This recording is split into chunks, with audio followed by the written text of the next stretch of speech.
សួស្តីប្រិយមិត្តទាំងអស់គ្នាស្វាគមន៍មកកាន់រឿងថ្មីរបស់យើងមួយរឿងទៀតហើយមួយចាប់ផ្ដើមរឿងដំបូងនឹងក៏បានដៀលម៉ែតាម៉ាងចាប់ផ្ដើមនិស័យរឿងរបស់យើងដំបូងបានបង្ហាញយើងឃើញនៅតួប្រុសជាមួយនឹងតួស្រីកំពុងតែនេះជាមួយនឹងគ្នាតួស្រីបាននិយាយថាមុនពេលដែលរៀបការនឹងសូមពិនិត្យមើលរូបរាងកាយរបស់គេសិនទោះបីជានៅមើលមិនឃើញក៏ដោយហើយបន្ទាប់មកអ្នកទាំងពីរក៏ធ្វើអ្នក single មកចាស់ផ្ងាពោះបាសជើងតាម៉ាងតួស្រីគឺជាមនុស្សពិការមើលមិនឃើញប្រមាណឆ្នាំហើយនៅពេលដែលនេះនឹងតួស្រីនឹងឆ្លៀតលួចស្ទាវក្បាលពោះគេទៀតនោះគ្រាន់តែជាការសម័យរបស់តួស្រីតែប៉ុណ្ណោះប៉ុន្តែមករឿងក៏កាត់មកកាន់ពេលបច្ចុប្បន្នដែលដៃរបស់តួស្រីកំពុងតែស្ទាវក្បាលពោះរបស់គេម្ដងទៀតតួស្រីរបស់យើងនេះមានឈ្មោះថាសុងយ៉ូនីងមានអារម្មណ៍ល្អហើយនៅអញ្ចឹងទៅបន្ទប់អ្នកជំងឺវិញនៅថ្ងៃនេះគឺជាថ្ងៃដែលតួស្រីរបស់យើងបានមើលឃើញវិញហើយនាងបានបើកកណាត់រំភ្នែកនេះចេញនិងបានមើលរៀងពីខាងក្រោយរបស់គេនាងគិតថានាងពិការភ្នែកមួយឆ្នាំហើយមិនបានជារៀងគូតដឹងរបស់នាងផ្លាស់ប្ដូរច្រើនយ៉ាងនេះបន្ទាប់មកនាងក៏ទាញទូរស័ព្ទយកមកមើលរូបរបស់នាងជាមួយនឹងគូតដឹងរបស់នាងអ្នកគ្រូពេទ្យក៏និយាយខ្សឹបខ្សៀលគ្នាក្រែងតែភ្នែករបស់តួស្រីពិការមែនទេមិនក៏អាចចុចទូរស័ព្ទបានតួស្រីលើបែបហ្នឹងក៏ទាញកណាត់បិទភ្នែករបស់នាងវិញទៅប៉ុន្តែមកបារម្ភម្នាក់នេះក៏ចាប់លើកលីតួស្រីរបស់យើងយកតាម៉ាងនេះគឺជាតួប្រុសរបស់យើងដែលក៏មានឈ្មោះថាស៊ីយៀនគឺជាអ្នកដែលមើលថែតួស្រីមករហូតមកនៅពេលដែលតួប្រុសបានជូនតួស្រីរបស់យើងត្រឡប់មកដល់ក្នុងបន្ទប់ហើយតួស្រីក៏ប្រាប់ឲ្យតួប្រុសរបស់យើងត្រឡប់ទៅធ្វើការវិញទៅនៅពេលដែលតួប្រុសចេញទៅផុតតួស្រីនាងក៏បើកកណាត់រងភ្នែករបស់នាងចេញហើយតួស្រីក៏បញ្ញាមកយកកដោមួយនេះដើម្បីទៅសប្រៃគូតដឹងរបស់នាងគិតថារយៈពេល1ឆ្នាំមកនេះដែលគូតដឹងរបស់នាងបានកំដរនាងនឹងសប្រៃគេធ្វើគេភ្ញាក់ផ្អើលនៅក្នុងថ្ងៃរៀបការតែម្ដងតួស្រីនាងនៅតែសម្ដែងធ្វើជាមនុស្សពិការភ្នែកដដែលនៅពេលនេះតួស្រីនាងបានមកកាន់ផ្ទះគូតដឹងរបស់នាងហើយនេះគឺជាមិត្តសម្លាញ់របស់តួស្រីដែលមានឈ្មោះថាមូយ៉ាឈីងហើយម្នាក់នេះគឺជាជើងយក្សដែលត្រូវជាគូតដឹងរបស់តួស្រីគិតថាការរៀបចំទាំងអស់នេះគូតដឹងរបស់នាងចង់សប្រៃនាងមែនទេតួស្រីភ្ញាក់ផ្អើលខ្លាំងមែនទែនបានឃើញគូតដឹងរបស់នាងថើបគ្នាជាមួយនឹងមិត្តសម្លាញ់របស់នាងព្រោះតួស្រីនឹងដឹងច្បាស់ថាទាំងពីរអ្នកក៏លួចចាក់នាងពីក្រៅខ្នងហើយທາງឈៀនក៏ប្រាប់ឲ្យគេឈប់ទៅតួស្រីត្រឡប់មកវិញហើយជើងយក្សក៏ធ្វើសញ្ញាមិត្តភក្តិរបស់គេមើលទៅកញ្ចក់ទូរទស្សន៍ទៅគេតែសើថាមិនមែនជាលើកទី1នោះទេខ្លាចអីទៅយ៉ាងណាក៏តួស្រីរបស់យើងមើលមិនឃើញនោះដែរហើយគេក៏ប្រាប់ទៅកាន់អ្នកគ្រប់គ្នាបើសិនជាណាគេខ្លាញ់ខ្លួនជាគេហើយលងតួស្រីសប្បាយចិត្តមុនរៀបការបាននោះគេនឹងជូនឡានថ្មីមួយគ្រឿងឲ្យភ្លាមបន្ទាប់មកគេក៏បង្ហាញឧបករណ៍បដូរសំឡេងទៅកាន់អ្នកគ្រប់គ្នាបន្ទាប់មកពួកគេក៏បញ្ញាប់ដណ្ដើមយកឧបករណ៍មួយហ្នឹងចំណែកតួប្រុសក៏ងើបទៅរកតួស្រីប្រាប់នាងកុំឲ្យខ្លាចអីតួប្រុសក៏ប្រាប់ឲ្យតួស្រីរបស់យើងអង្គុយចោះទៅគាត់នៅតែបន្លំខ្លួនធ្វើជាគូតដឹងរបស់តួស្រីស្មានតែតួស្រីរបស់យើងមើលឃើញចំណែកយ៉ាឈិញនឹងបានសុំជាងយាឲ្យថាប់នាងនៅចំពោះមុខតួស្រីខាងខ្លាំងមែនទែនគេថាជាងយាឲ្យតួប្រុសបន្លំខ្លួនធ្វើជាគេហើយគេថែមទាំងថើបគ្នានៅចំពោះមុខរបស់នាងទៀតអុយដើម្បីបញ្ឈឺទៅកាន់គេវិញតួស្រីក៏ងើបទៅថើបតួប្រុសរបស់យើងពឹបតាម៉ាងអុយលបល់យកធ្វើអ្នក single មកចាប់ងាប់ពោះបាសជើងបាត់ហើយចឹងនៅពេលដែលជើងយាឃើញបែបនឹងបើភ្នែកឡើងធំហើយគេក៏ប្រាប់ទៅបានតែមនុស្សនៅទីនេះច្រើនណាស់បន្តមកតួប្រុសក៏ជូនតួស្រីរបស់យើងទៅខាងលើដើម្បីនាំនាងទៅសម្រាកនៅពេលនេះតួស្រីនាងក៏បានទៅកាន់ម៉ាក់របស់នាងសំឡេងប៉ារបស់នាងក៏ស្រែកឡើងឲ្យតួស្រីរបស់យើងត្រឡប់ទៅផ្ទះវិញគាត់គឺមិនយល់ព្រមឲ្យនាងរៀបការជាមួយនឹងជាងយានោះទេហើយតួស្រីក៏ប្រាប់ទៅកាន់ម៉ាក់របស់នាងអីដែលម៉ាក់របស់នាងនិយាយគឺត្រូវហើយប្រុសទាំងអស់គឺសុទ្ធតែបោកប្រាស់នៅពេលនេះតួប្រុសបានសួរទៅកាន់ជាងយាបើសិនជាគាត់មានអីជាមួយនឹងតួស្រីតើគេនឹងឲ្យឡានទំនើបនោះមកឲ្យគាត់មែនទេជាងយាថាប្រកាសណាស់តួប្រុសចាប់អារម្មណ៍ជាមួយនឹងឡានទំនើបនឹងគេនឹងឲ្យមុនពេលដែលចេញទៅគេក៏បានឲ្យយោបល់ផ្ដល់ប្រឹក្សាទៅកាន់តួប្រុសធ្វើយ៉ាងម៉េចដើម្បីញ៉ៃតួស្រីរបស់យើងឲ្យបានបន្តមកតួប្រុសក៏ចូលមកក្នុងបន្ទប់និងបានឃើញតួស្រីកំពុងតែរកអីហើយគាត់ក៏បញ្ញាប់ចូលមកដើម្បីឲ្យតួស្រីរបស់យើងអង្គុយចុះវិញមើលទៅតួប្រុសហាក់បីដូចជាយកចិត្តទុកដាក់និងស្រឡាញ់តួស្រីរបស់យើងដល់ហើយអូយក្មេងតូចរបស់យើងក៏ចេះគូតដឹងបាននៅក្នុងចិត្តទៅហើយជាងយកគឺជាមនុស្សប្រុសថោកទាបធ្វើជាអ្នកប្រឹក្សាគេមកតាមញ៉ែសង្សាររបស់ខ្លួនឯងចំណែកឯមុខសម្នាក់នេះវិញបញ្ញាប់ពេកឡើងភ្លេចប្រើឧបករណ៍បដូរសំឡេងទៅហើយឯងតែថាយ៉ាងល្ងងមែនទេអាមនុស្សប្រុសថោកទាបចូលចិត្តមកផ្ដំគ្នាគេតែពឹងផ្អែកការដេកជាមួយនឹងមនុស្សស្រីដើម្បីខ្លាយទៅជាអ្នកមានមួយក្មេងតូចរបស់យើងធ្វើបែបនឹងឡើងគួរឲ្យស្រឡាញ់ឡើងខ្ជូតតាម៉ាងបន្តមកតួប្រុសក៏ងើបទៅអង្គុយក្បែរតួស្រីហើយតួស្រីក៏គិតទៅតើគេចាប់ផ្ដើមហើយមែនទេគួរស្អប់ខ្លាំងមែនទែនបញ្ញាប់ដល់ថ្នាក់ចង់បានឡានថ្មីហើយអូយក្មេងតូចរបស់យើងក៏សួរទៅនេះតើគាត់ចង់ធ្វើអីហើយតួប្រុសក៏ពុតតាម៉ាងតួស្រីគិតថាចាប់បាយអញចំណែកជាងយានេះវិញគេក៏កំពុងតែផ្អែមល្ហែមផងដែរតួស្រីគិតថាគូតដឹងបាននាងមិនខ្វល់ពីស្នេហារបស់នាងនោះទេហើយធ្វើឲ្យនាងខ្លាយទៅជាមនុស្សលេងសើចចាំមើលថាអ្នកណាខ្លាយទៅជាមនុស្សលេងសើចឲ្យពិតប្រាកដហ្នឹងអូយក្មេងតូចរបស់យើងក៏ចាប់តួប្រុសពឹបនឹងប្រាប់ទៅកាន់គាត់ទៅថានាងចង់នៅពីលើគាត់វិញក្មេងតូចរបស់យើងក៏ពឹបតាម៉ាងដែលធ្វើឲ្យអ្នក single មកចាស់ចំណែនគេងាប់ទៀតហើយពេលនោះស្រាប់តែជើងយាបានលើសំឡេងរបស់តួស្រីនាងថាតួប្រុសរបស់យើងការឆ្នាំកោមែនទេបានជាមានកម្លាំងខ្លាំងយ៉ាងនេះហើយជើងយាគេក៏បញ្ញាប់សម្រុកចូលមកក្នុងបន្ទប់ប៉ុន្តែនៅពេលដែលចូលមកដល់ហ្នឹងស្រាប់តែឃើញអ្នកទាំងពីរអត់មានអីជាមួយនឹងគ្នាផងឃើញត្រឹមតែសក់របស់តួស្រីកំពុងតែជាប់ជាមួយនឹងអាវរបស់តួប្រុសតែប៉ុណ្ណោះអូយតួស្រីរបស់យើងក៏សួរធ្វើពើទៅគឺជាមិត្តគូតដឹងរបស់នាងមែនទេ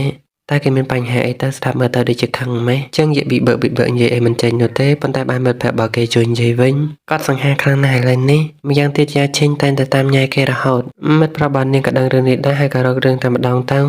ទូស្រីក៏ប្រាប់ទៅកាន់យ៉ាឈិញចំពោះរឿងនេះយ៉ាឈិញគឺខុសហើយយ៉ាឈិញថានាងមិនបានខុសនោះទេយប់នេះនាងនឹងលងសង្សាររបស់នាងឲ្យបានល្អបំផុតទូស្រីក៏ប្រាប់ឲ្យនាងឆាប់ទៅលងលំគេទៅនាងជាមួយនឹងប្តីរបស់នាងមួយថ្ងៃនេះក៏ហត់ដែរនាងក៏ត្រូវការលងលំគាត់ដូចគ្ន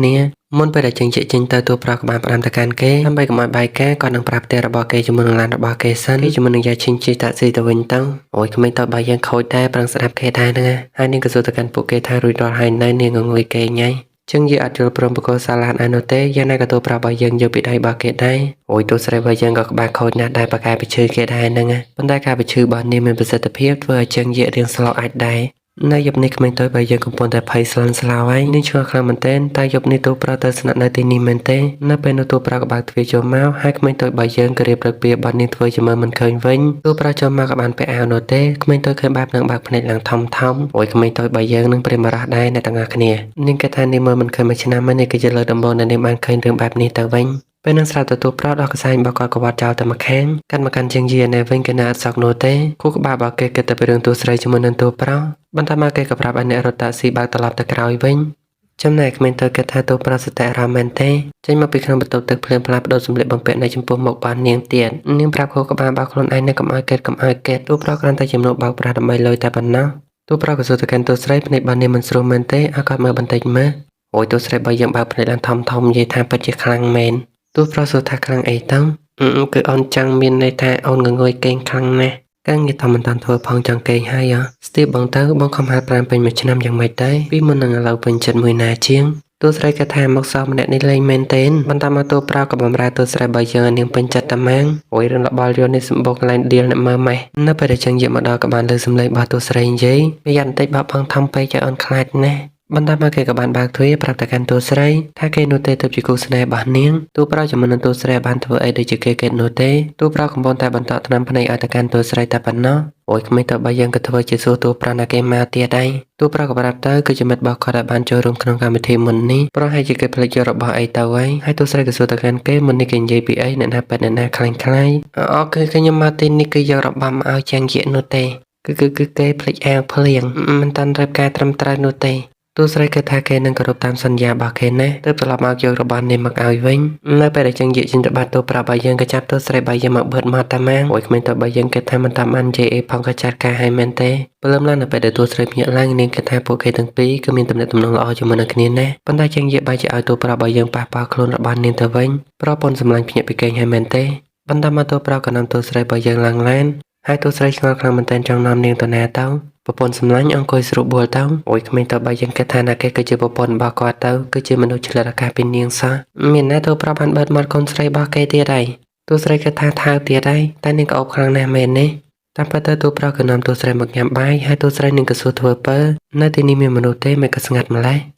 ប្រហែលជាលោកមិនដាច់ឯក្រាញ់អូនក៏ចូលចិត្តភាពស្ងប់ស្ងាត់ដែរមែនទេទូស្រីគិតថាពីមុននាងក៏មិនដែរណាត់គាត់នោះដែរចុះអ្នកណាប្រាប់គាត់ថានាងចូលចិត្តភាពស្ងប់ស្ងាត់នោះបន្ទាប់មកទូប្រុសក៏បញ្ចុកសាច់ទៅកាន់នាងហើយទូស្រីបើយើងគិតថាជាតិម៉ែជាតិនៅពេលនោះស្រាប់តែមានភ្ញៀវជាច្រើនចូលមកញ៉ាំអាហារនៅហាងនេះប៉ុន្តែត្រូវបានគេខកគេប្រាប់ថាហាងនេះត្រូវបានបាត់ហើយហើយគ្រប់គ្នាក៏បានឃើញទូស្រីដឹងថានឹងគឺជាគូទៅដឹងបាជាងយាប្រុសម្នាក់នេះនិយាយថានឹងគឺជាប្រុសមកដែរដែលទូស្រីចាំមែនទេប៉ុន្តែលោកម្នាក់នេះមើលដឹងថាទូប្រុសបើយើងគឺជាអ្នកណាគេគិតថានេះមិនមែនជាកូនប្រុសរបស់តកូស៊ីទេមនុស្សដូចជាទូប្រុសសុំជួបក៏មិនបានជួបផងប៉ុន្តែមនុស្សស្មានទៅទូប្រុសលួចធ្វើជាជនទី3សោះចំណែកកញ្ញាម្នាក់នេះកំពុងតែលួចថតរូបសោកនឹងស្រាប់តែនៅគេមកប៉ះដៃបាននាងដែលធ្វើឲ្យនាងបានបង្ហោះរូបរបស់ទូប្រុសជាមួយនឹងទូស្រីភ្លាមហើយនៅពេលដែលជើងយៀកបានឃើញរូបមួយនឹងគេក៏ព្រោះទឹកឡើងពេញទូរស័ព្ទតែម៉ាងប៉ុន្តែមកជើងយៀកក៏ប្រញាប់ទៅកាន់ទូប្រុសនឹងបានស្ដីបន្ទោសឲ្យតែទូប្រុសកំពុងតែធ្វើអីចង់ប្រាប់ទៅកាន់អ្នកគ្រប់គ្នាថាជើងយៀកត្រូវបានគេក្បត់មែនទេទូប្រុសក៏ប្រាប់ទៅថាគាត់កំពុងតែសម្ដែងធ្វើជាប្តីល្អបំផុតជំនួសគេអញចង់យើងអរគុណឯងមែនទេឆាប់នាំនាងត្រឡប់មកវិ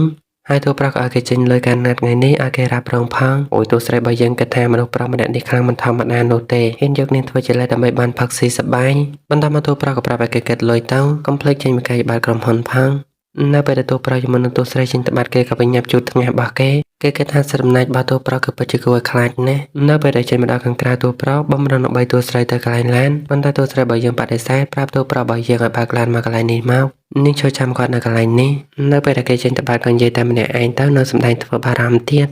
ពេលនោះយាយឈិងក៏វីដេអូខលមកកាន់តួស្រីរបស់យើងនិងបានបង្ហាញប៉ាម៉ាក់របស់ជើងជាឲ្យតួស្រីឃើញទៀតផងនាងប្រាប់តួស្រីរបស់យើងថានាងកំពុងតែនៅផ្ទះប៉ាម៉ាក់របស់មិត្តប្រុសនាងប៉ាម៉ាក់មិត្តប្រុសរបស់នាងតែងតែទទូចចង់ឲ្យនាងមកទីនេះតែនាងក៏ទៅនាំគ្រួសាររបស់នាងជួបពួកគាត់ដែរឬក៏អត់ពេលនោះផងដែរជើងយកក៏ចូលមកដល់ហើយថើបគ្នានៅចំពោះមុខរបស់តួស្រីទៀតហើយអូយតួស្រីរបស់យើងឃើញបែបហ្នឹងក៏គិតថាយករបស់សម្រាមដែលនាងបានបោះចោលយកមកបង្អួតនាងផងនៅពេលដែលតួប្រុសមកទទួលតួស្រីក៏ប្រាប់ទៅនាងអត់ចង់ទៅផ្ទះនោះទេចង់ឲ្យគាត់ជូននាងដើរទៅកំសាន្តកន្លែងណាមួយតួប្រុសបាននាំតួស្រីមកកាន់គ្រួសាររបស់ជើងយាកអ្នកមីងឃើញបែបហ្នឹងក៏និយាយថាតួស្រីហ៊ានក្បត់ចិត្តកូនប្រុសរបស់គាត់ផងបន្តមកជើងយាកក៏បញ្ញាប្រតិបត្តិមកប៉ាម៉ាក់របស់គេយ៉ាងលឿនកុំឲ្យពួកគាត់និយាយហើយគេក៏ប្រាប់ប៉ាម៉ាក់របស់គេបិទមកទៅគេបានជួបមនុស្សឲ្យមកបន្លំខ្លួនធ្វើជាគេនោះទេដើម្បីឲ្យគេមានឱកាសធ្វើរឿងផ្សេងយល់ដែរទេហើយប៉ាម៉ាក់របស់គេក៏ងក់ក្បាលប្រាប់ថាយល់ហើយយាឈិងក៏ខ្សឹបប្រាប់រឿងទាំងអស់នឹងទៅកាន់ជើងម៉ាន់ហើយជើងម៉ាន់នេះគឺជាប្អូនស្រីរបស់ជើងយាកហើយនាងក៏មកខ្សឹបប្រាប់អ្នកគ្រប់គ្នាក៏ខ្សឹបតគ្នាអញ្ចឹងទៅហើយទៅប្រុសគេថាគួរចាប់អារម្មណ៍ណាស់ពាក់មុខពួកវាតងទៅកាន់មនុស្សគ្រប់គ្នានៅក្នុងគ្រួសា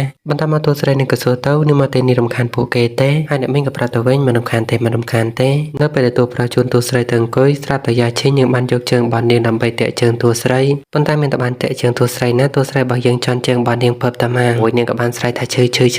សំឡេងអីហ្នឹងនេះគឺជាសំឡេងរបស់យាឈិញមែនទេយាឈិញមិនមែនតែឯងកំពុងតែរីករាយនៅក្នុងផ្ទះរបស់មិត្តប្រុសឯងទេមិនបានជាឯងមកផ្ទះរបស់តកូជើងទៅវិញជើងយាកក៏បញ្ញាមកបាត់មាត់របស់នាងប្រាប់ថាមែនទេហើយតួស្រីនឹងថាសំឡេងរបស់ជើងយាកដូចជាធ្លាប់ឮហើយអ្នកមីងក៏ប្រាប់ទៅថាគេគឺជាអ្នកបម្រើមកថ្ម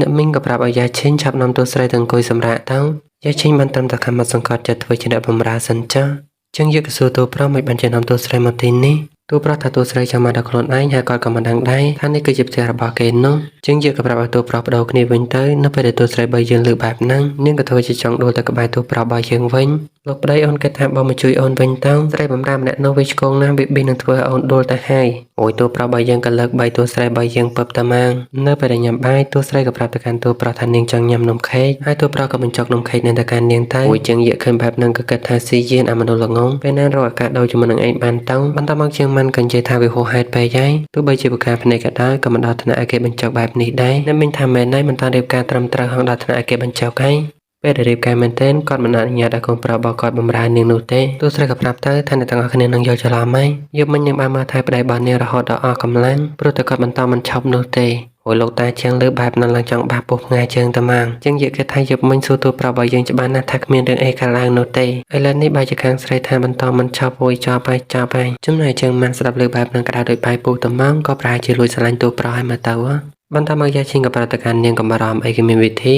ីបន្តមកយាឈិញនាងក៏បានចាប់យកសាឡាត់មួយដាក់ចូលទៅក្នុងកែវរបស់តួស្រីហើយនាងក៏បកគោលវាឲ្យតួស្រីរបស់យើងផឹកប៉ុន្តែតួប្រុសរបស់យើងបានប្រាប់ទៅកាន់នាងវិញថាតួស្រីមិនស្រួលខ្លួនមិនអាចផឹកផ្ដេសផ្ដាសបានទេតួស្រីសោកស្ដាយមែនទែនដែលជ្រើសយកប្តីជាមួយនឹងគ្រួសារដែលថោកទាបបែបនេះទៅវិញបែរជាប្រុសក្មេងម្នាក់នេះជួយការពារនាងទៅវិញហើយតួស្រីក៏ប្រាប់ទៅបើទោះបីជានាងមិនអាចផឹកបានមែនប៉ុន្តែមុននេះសម្ដីរបស់នាងរៀងធ្ងន់បន្តិចហើយមកខែនេះជូននាងទុកជាការសុំទោសមិនឯនោះទេខ្ញុំផឹកវាទៅចោះក៏មិនបានយាយឈិញតែប៉ុន្តែនាងចង់យកវាទៅចាក់ចោលអ្នកទាំងអស់គ្នាមានណាតួស្រីរបស់យើងប្រាប់ឲ្យប្តីរបស់នាងជួយថតវីដេអូទុកឲ្យនាងផងហើយអ្នកមីងក៏ប្រាប់នាងឲ្យឆាប់ផឹកវាលឿនទៅអូយបើទោះបីជានាងមិនចង់ផឹកក៏ដោយប៉ុន្តែនៅពេលនេះត្រូវតែបង្ខំចិត្តផឹកមិនតែបានផឹកចូលផងក៏រកក្អួតមានណាជាងយាកបានខ្ទប់មាត់របស់នាងឡើងចិត្តបន្តមកជាងយាកគេក៏បានចូលមកផ្លាស់ប្ដូរជាមួយនឹងតួប្រុសរបស់យើងវិញគ្រាន់តែគេចាប់ដៃរបស់តួស្រីពើបតួស្រីបានទះគេមកកាភ្លៀងផាច់តាម៉ាងអាយ៉ាបាញ់មិញអូនដូចជាលើសំឡេងមកលោកប្តីមិញនឹងអូនបានវាយត្រឹមមកបងនៅទីនេះដូចជាមានមូសច្រើនណាស់ថែមទាំងមានក្លិនស្អុយទៀតអូយក្តៅដូចបាយពូនចឹងត្រឹមមិនបាននោះទេប្រាប់ឲ្យតួប្រុសទៅអង្គុយវិញទៅចំណែកតួប្រុសវិញតួស្រីមិនវេឲ្យថែមទាំងថើបទៅកាន់តួប្រុសទៀតមិនអាណិតដល់ចិត្តអ្នកមើល single មកចាស់សន្តិចថើបតាម៉ាងជាងយកឃើញបែបនឹងស្ទើរតែត្រឹមមិនបានទៅហើយប៉ុន្តែក៏ត្រូវបានអ្នកមីងបញ្ញាប់នាំគេចេញពីទីនឹងយ៉ាងលឿនតួស្រីក៏សុំតួប្រុសរបស់យើងទៅក្នុងបន្ទប់ទឹកហើយឲ្យតួប្រុសអង្គុយនៅទីនឹងហើយនេះមិនមែនជាក្មេងនោះទេនឹងអាចទៅខ្លួនឯងបានក៏បំណងរបស់តួស្រីចង់ដឹងថាតើពីអ្នកម៉ែកូននៅមានល្បិចអីផ្សេងទៀតនៅពេលនេះអ្នកមីងបានប្រាប់ទៅកាន់កូនប្រុសរបស់គាត់មនុស្សខ្វាក់តែគ្មានតកោច្បាស់លាស់ដូចជាតួស្រីបានធ្វើគ្រួសាររបស់គាត់អាម៉ាត់ត្រូវតបែកគ្នាជាមួយនឹងនាងភ្លាមហើយតួស្រីរបស់យើងនៅខាងក្រៅបានស្ដាប់ឮទាំងអស់នាងថាគ្រួសាររបស់ពួកគេទេទៅជាមនុស្សខ្វាក់ភ្នែកនោះអាយុជីវិតរបស់កូនគាត់នឹងគឺជានាងគឺជាអ្នកសង្គ្រោះហើយសមត្ថភាពរបស់កូនប្រុសរបស់គាត់ក៏ជានាងគឺជាអ្នកផ្ដល់ឲ្យបើគ្មានតួស្រីគ្រួសាររបស់ពួកគេគ្មានអីនោះទេអ្នកមីងក៏ផ្ដល់យោបល់ឲ្យទៅកាន់កូនប្រុសរបស់គាត់មិនចាំបាច់រៀបការជាមួយនឹងតួស្រីនោះទេគ្រាន់តែឲ្យពីហ៊ុនខ្លះតែនាងទៅឬមួយក៏ចាត់ប្រកាន់តួស្រីថាគឺជាអ្នកផាត់ក្បត់គេក៏បានដល់ពេលនោះនាងខ្លាចទៅជាអ្នកខុសទាំងស្រុងភិហ៊ុននោះក៏មិនត្រូវបានទៅនាងដែរហើយគេក៏នៅតែអាចយកយាយឈិញបាន បន្ទាប់មកគេក៏ប្រាប់ទៅកាន់ម៉ាក់របស់គេវិញគេយកយ៉ាឈីងគ្រាន់តែជាមនុស្សស្រីលែងសាច់នោះទេអ្នកដែលគេស្រឡាញ់ពិតប្រាកដគឺជាតួស្រីអ្នកមីងក៏ប្រាប់ទៅនៅពេលដែលគេទទួលបានភាគហនហើយតួស្រីឬក៏យ៉ាឈីងគេអាចជ្រើសរើសបានតាហើយជើងយកក៏យកព្រមស្ដាប់តាមម៉ាក់របស់គេទៅតាមពិតទៅភាគហនទាំងអស់ហ្នឹងតួស្រីនឹងបានរៀបចំដើម្បីទុកឲ្យជើងយកអស់ហើយនាងទុកវាគឺជាថ្លៃបណ្ណាការហើយក៏ចង់សប្រាប់គេផងដែរប៉ុន្តែវាជាសំណាងល្អហើយដែលតួស្រីបានដឹងពីមុខមាត់ពិតរបស់គេមុននៅពេលនោះស្រាប់តែជើងម៉ាន់បានមកចាប់ដៃតួស្រីបើយើងពឹបតាម៉ាងជើងម៉ាន់ថាកម្មចដានេះខ្វាត់ខ្វែងណាស់មិនបានជាតួស្រីអាចឡើងមកបានគឺនាងសម្ដែងធ្វើជាខ្វាក់មែនទេអូយតួស្រីបើយើងក៏ប្រាប់ទៅព្រោះតែនាងបានលើរឿងដែលចាប់អារម្មណ៍ខ្លះតែបានជានាងមិនបានប្រើដបងមួយនេះបានអញ្ចឹងនាងទទួលស្គាល់ហើយមែនទេល្អខ្លាំងណាស់នាងប្រកាសជាត្រូវស្លាប់មិនខាននោះទេនាងធ្វើពុតជាខ្វាក់បន្ទាប់មកជើងម៉ាន់ក៏ប្រឹងយករឿងនឹងប្រាប់ទៅកាន់អ្នកគ្រប់គ្នាប៉ុន្តែតួស្រីបើយើងចាប់បោចសក់នាងត្រឡប់មកវិញហើយតួស្រីនឹងក៏យករឿងមកគំរាមដែលនាងគឺជាកូនស្រីខ្លាំងៗយកមកគំរាមអូយស្ដាប់លើបែបនឹងជើងម៉ាន់នាងក៏រៀងភ័យដែរហើយក៏សួរទៅកាន់តួស្រីទៅមិនក៏ធ្វើរឿងបែបនេះដាក់បងប្រាប់របស់នាងហើយតួស្រីក៏ប្រាប់ទៅហ្គេមមួយនេះគឺជាបងប្រាប់របស់នាងនោះទេដែលជាអ្នកចាប់ផ្ដើមមុនភាពខ្មៅងងឹតក៏បងប្រាប់របស់នាងគឺជាអ្នកធ្វើដែរហើយតួស្រីគ្រាន់តែជាអ្នកចូលរួមសម្ដែងនោះទេបាននាងហ៊ានតែកន្លះសម្ដែងនោះយើងនឹងប្រាប់ឲ្យអ្នកគ្រប់គ្នាដឹងអីដែលស័ក្តិសមចំពោះនាងខ្លះនោះចំណែកតួប្រុសរបស់យើងបានស្ដាប់លើការសន្ទនារបស់អ្នកទាំងពីរទាំងអស់បន្ទាប់មកតួប្រុសក៏ឡើងមករកជើងម៉ាន់ហើយនិយាយគំរាមទៅកាន់នាងបើសិនជានាងហ៊ានមើលងាយតួស្រីរបស់យើងម្ដងទៀតនោះនាងនឹងត្រូវបាត់ខ្លួនចេញពីក្រុងនេះហើយនៅពេលដែលតួប្រុសចូលមករកតួស្រីក៏បបួលតួប្រុសរបស់យើងឲ្យទៅផ្ទះហើយអ្នកមីងក៏ខកតួស្រីរបស់យើងប្រាប់ឲ្យនាងនៅសម្រាប់នៅទីនេះសិនទៅមើលតែមេឃវាក៏ងងឹតផងដែរហើយក៏ប្រាប់ឲ្យតួស្រីនៅដេកបន្ទប់ជាមួយនឹងកូនប្រុសរបស់គាត់ប៉ុន្តែវាមិនល្អនោះទេពួកយើងនៅមិនតាន់រៀបការជាមួយនឹងគ្នាត្រឹមត្រូវនោះទេយូនីងឯងតែងតែស្ថិតនៅក្នុងចិត្តបានអ្នកមីងជានិច្ចមីងតែងតែទុកឯងគឺជាកូនប្រសាស្រីរបស់មីងយូណាស់មកហើយមីងទ្រាំលេងបានហើយមីងចង់ពរចៅអូយក្មេងតូចបើយើងក៏គិតនៅក្នុងចិត្តបាននាងទៅយាយកាចាស់ម្នាក់នេះពិតជាប្រកែកសម្ដែងមែនបន្ទាប់មកតួស្រីក៏សួរទៅកាន់តួប្រុសតែគាត់ចង់នៅទេចឹងយាយក៏ធ្វើមកម្ហូបឲ្យតួប្រុសរបស់យើងនៅហើយតួប្រុសក៏ប្រាប់ទៅឲ្យតែនាងយកព្រមនៅក៏តាមនាងទាំងអស់សាច់ញាតិទាំងអស់មិនតាន់ទៅមែនទេអូនមិនចង់ឲ្យពួកគេដឹងនោះទេតួប្រុសក៏កុហកទៅពួកគេចេញទៅអស់ហើយអូយក្មេងតូចបើយើងក៏គិតនៅក្នុងចិត្តអាមុខសម្នាក់នេះចេះកុហកផងបន្ទាប់មកតួស្រីក៏សួរទៅកាន់តួប្រុសនៅក្នុងផ្ទះនេះមានសម្ភារៈបង្កើនចំណង់ទេលើកដំបូងរបស់នាងចង់សាក់លបងជាមួយនឹងគាត់ខ្លាំងណាស់ម្នាក់ស្រាប់លេងចឹងឡើងវាយទៅមកអ្នកខ្លះឡើងចង់ក្អួតឈាមចំណែកអ្នកមីងក៏បញ្ញាប់ដេញពួកគេឲ្យត្រឡប់ទៅវិញនៅពេលនេះចឹងមិននឹងទាំងចិត្តខ្លាំងមែនទែនដឹងថាតួស្រីរបស់យើងកំពុងតែសម្ដែងនោះទេស្ដាយណាស់នាងមិនអាចប្រាប់បាននោះឡើយហើយតួប្រុសក៏ប្រាប់នាងថាយកព្រមយកនាងឲ្យនាងត្រៀមខ្លួនទៅបន្ទាប់មកអ្នកគ្រប់គ្នាក៏មករៀបចំកន្លែងដែលត្រូវផ្សំដំណេកឲ្យតួប្រុសជាមួយនឹងតួស្រ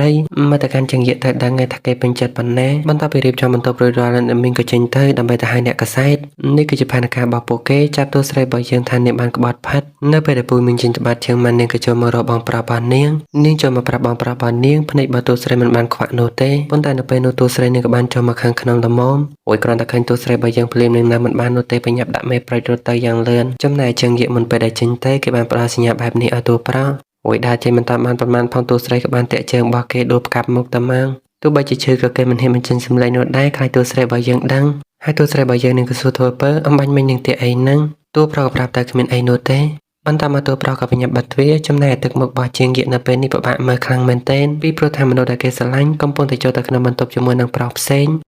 នៅពេលនោះតួប្រុសឆ្ងល់ខ្លាំងមែនទែនមិនសមមិញតួស្រីមិនឲ្យគាត់បាននោះទេថ្ងៃនេះបែរជាចូលមកក្នុងបន្ទប់បញ្ញាផ្សំដំណេកទៅវិញតើតួស្រីនឹងចង់ធ្វើអីឲ្យប្រកាសទៅចំណែកតួស្រីងូតទឹករួចក៏បញ្ញាបង្អោបតួប្រុសរបស់យើងពីក្រៅតាម៉ាងហើយបន្ទាប់មកនាងក៏ថាតួប្រុសរបស់យើងតិចដែលធ្វើអ្នកមើល single មុខចាស់ចំណានគេងាប់តាម៉ាងហើយតួស្រីក៏និយាយទៅមិនសមមិញគាត់បានធ្វើដាក់នាងបែបនេះមិនក៏គាត់មិនធ្វើបែបនេះទៀតទៅកំប្រាប់ថាគាត់មិនបានធ្វើអីឲ្យសោះមុនពេលរៀបការនាងត្រូវតែត្រួតពិនិត្យព្រោះថាអ្នកមីងគាត់ក៏ចង់បានចៅ3ឆាប់ដែរបន្ទាប់មកតួស្រីនាងក៏ពិនិត្យមើលទំនិញថាពិតឬមួយក៏អត់សុទ្ធឬមួយក៏ខ្លែងអូយតួប្រុសរបស់យើងខឹងដែរគេថាចាងយៈនឹងគេល្អប៉ុណ្ណាទៅធ្វើឲ្យតួស្រីចង់កើតកូនជាមួយនឹងគេខ្លាំងម្ល៉េះតួប្រុសក៏ប្រាប់ទៅកាន់តួស្រីល្អណាស់យប់នេះគាត់នឹងធ្វើឲ្យនាងឆាប់មានកូនទៅចោះអូយរឿងនេះថើបគ្នាហត់អត់ដឹងថាឌៀអ្នកមើលយ៉ាងម៉េចឲ្យឈឺនោះទេយ៉ាងម៉េចឲ្យជីវិតចង់មានថ្ងៃអញ្ចឹងដូចគេឲ្យគ្មានថ្ងៃនោះទេនៅ single មកចាញ់អញ្ចឹងរហូតនឹងកាន់មកកាន់ជើងយៈណាវិញនៅពេលនេះគេបានចូលមកក្នុងបន្ទប់មួយនេះយកឈិញបបួលគេធ្វើរឿងដូចតួស្រីដែរប៉ុន្តែត្រូវបានគេបដិសេធនៅពេលនោះស្រាប់តែមានគេម្នាក់ទេទូរស័ព្ទទៅកាន់គេហើយគេក៏ប្រាប់ពីកិច្ចសន្យាដែលតួស្រីបំរើនឹងផ្ទៃពីហ៊ុនឲ្យទៅកាន់ជើងយៈនៅពេលដែលតួស្រីជាមួយនឹងជើងយៈនឹងបានចោះសម្បត្តិពីជាមួយនឹងគ្នារួចជើងយៈបើកភ្នែកឡើងធំនិយាយថាតួស្រីរបស់យើងបានត្រៀមមកគេរួចហើយអូយគ្រាន់តែដឹងដំណឹងបែបហ្នឹងទូរស័ព្ទក៏ធ្លាក់ចេញពីដៃរបស់គេតាម៉ាងបន្ទាប់មកគេក៏បញ្ញារត់មករកតួស្រីយ៉ាងលឿនប្រាប់តួស្រីរបស់យើងថាមិនអាចដេកជាមួយនឹងគេបាននោះទេគេទៅជាជើងយៈពិតប្រាកដលោកប្តីនេះអ្នកបម្រើរបស់មានបញ្ហាផ្លូវចិត្តមែនទេកុំខ្លាចអីប្តីរបស់អូននៅទីនេះហើយគេក៏ប្រាប់ទៅថាគេទៅជាជើងយៈពិតប្រាកដនេះមិនស្គាល់សម្លេងរបស់គេទេអីតួស្រីក៏ប្រាប់ទៅវិញទៅធ្វើតែភ្នែករបស់នាងមើលមិនឃើញ ប៉ុន្តែនាងមិនអាចស្គាល់សំឡេងប្តីរបស់នាងដោយរបៀបណាទៅជាងយកឲ្យតួប្រុសឆាប់យល់តួស្រីថាមានរឿងអីកើតឡើងបំរុងនឹងរត់ទៅរកតួប្រុសប៉ុន្តែអ្នកមីងខាត់គេទៅវិញឯងកំពុងតែធ្វើឆ្កួតអីនឹងមិនបានជាឯងខ្លាចបន្លំធ្វើជាកូនប្រុសរបស់យើងទៅវិញតួស្រីក៏ប្រាប់ទៅកាន់អ្នកមីងអ្នកបម្រើម្នាក់នេះមានគោលបំណងមិនល្អនោះទេអ្នកមីងបញ្ញាប់ទេទូរស័ព្ទទៅប្តឹងប៉ូលីសទៅអូយគេបំរុងប្រាប់ថាគេគឺជាជាងយេទៅហើយប៉ុន្តែប៉ារបស់គេចាប់បិទមាត់គេចិត្តតែម៉ាងអ្នកមីងប្រាប់ឲ្យតួប្រុសជាមួយនឹងតួស្រីសប្បាយទៀតទៅតួគាត់គឺជាអ្នកចាត់ការមិនអីនោះទេហើយប៉ាម៉ាក់របស់គេចាប់គេចេញមកខាងក្រៅអ្នកមីងក៏ប្រាប់ឲ្យគេនឹងយកខុសមកគិតកុំឲ្យគេនឹងអត់ខុសដូចជាពួកអាសៀមរឿងនេះក៏នឹងធ្វើបាយទ្រាយដូច្នេះភាគហ៊ុននឹងបានមកកាន់គាត់ហើយជាងយេគេក៏ប្រាប់នៅពេលដែលគេបានការជាមួយនឹងតួស្រីភាគហ៊ុនទាំងអស់នឹងបានមកកាន់គេដោយឥតគិតថ្លៃហើយមេធាវីរបស់តួស្រីទៅមកប្រាប់គេអំបញ្ញមិញលើបែបហ្នឹងអ្នកមីងក៏កោសទួយឲ្យតួស្រីរបស់យើងចេញមកកុំអាលតាន់ចូលទៅដេកអីតួស្រីមកប្រាប់ថាមិនកើតនៅទេនឹងត្រូវបន្តពួយពងបាតកោជាងសិនអូយប៉ាម៉ាក់របស់គេនៅពេលនេះមិនអាចធ្វើឲ្យបាននោះទេបានត្រឹមតែលងលោមគេរួចក៏ដែរចេញទៅអស់ទៅប៉ុន្តែមកចាស់ឈីងក៏ចូលមករកគេនឹងប្រាប់ទៅកាន់គេថាពួកគេត្រូវបានតួស្រីរបស់យើងបោកឲ្យចាប់ល្ងងទៀតទៅតើអ្នកទាំងអស់គ្នាខ្ញុំសូមបញ្ចប់ភាគរបស់យើងត្រឹមតែប៉ុណ្្នឹងសិនកុំភ្លេចរងចាំទស្សនាភាពបន្តណា